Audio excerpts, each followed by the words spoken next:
New York Mayor Michael Bloomberg has got a very interesting idea. He wants to ban all sodas that are over 16 ounces, or as we call them, pop. Now, of course, he's going to get this passed because he appointed all the guys behind this decision and who get to approve the decision whether or not. So it's going to go through. There's pretty much no question of that.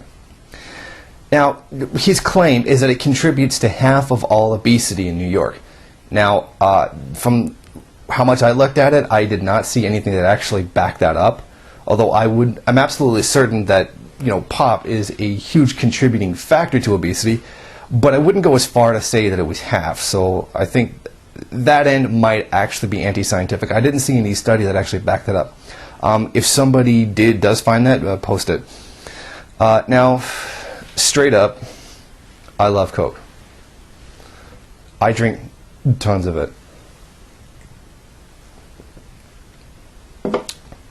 And I know I shouldn't. I love it. So you're not even listening to someone who hates it. I actually love it. I hate Pepsi though.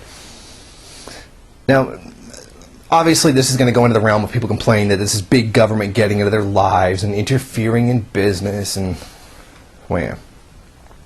Now, they're making the comparison. This is like prohibition from 1919 to 1933. No, this is not the same thing at all whatsoever. You can still buy pop. In the prohibition, you couldn't get alcoholic drinks. So no, it is not anywhere near the same thing. And nothing actually prevents you from just buying two. I mean, I've seen, U.S. containers, 32 ounces. I mean, who needs 32 ounces of cola? In Canada, we have 2-liter bottles. Like, I went to the States and I saw this brand called Stars and Stripes Cola, a 3-liter bottle.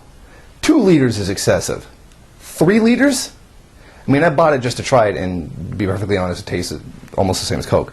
But I mean, come on, 3 liters? 32-ounce single-person servings? It's absolutely ridiculous. Now, I do support this measure. For one, it doesn't prevent you from drinking soda. It only applies to restaurants, street carts, stuff like that, or 7-Elevens and things like that. Nothing actually prevents you from going and buying your own Coke in a store and drinking as much of it as you want. So there's no one restricting your purchasing, because you can still go and buy 2 16 ounces if you just feel you need to cram that much sugar into you. Now, this is the kind of legislation that a lot of people aren't going to like, but it's actually going to work. Now, they said the same thing with smoking bans. And as I've said previously, with Canada regulation over smoking and creating programs and incentives and legislation that restricts the use of it has been tremendously successful. We once, I forget the exact statistic, it was like 50-something percent that smoked, and now it's down to 17. So doing so does work very, very well. And this is one of those things where it's like a portion control. You go to Europe and you, like this one can would be almost seen as maybe too much, or maybe even as a single serving. I don't really know, as I've never actually been to Europe, but I know their portion sizes for stuff like this are much, much smaller and, well, what I would call reasonable. Now, this is going to work. As these portion sizes get smaller, people aren't going to really actually buy 2 drinks. There's going to be the odd person that does, but this will reduce soda consumption. And the reduction in soda consumption will do good for people's health.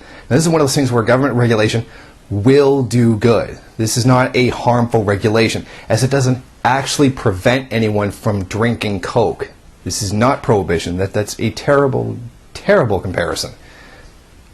And one more point I would like to make. The third world produces the majority of the food in the world, yet they are the ones that go hungry.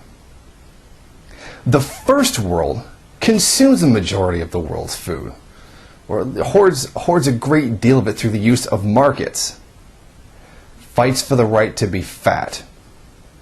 Obesity is fought for as a right, while the majority of the world's population doesn't have enough to eat. That is mind-blowing. That is absolutely mind-blowing.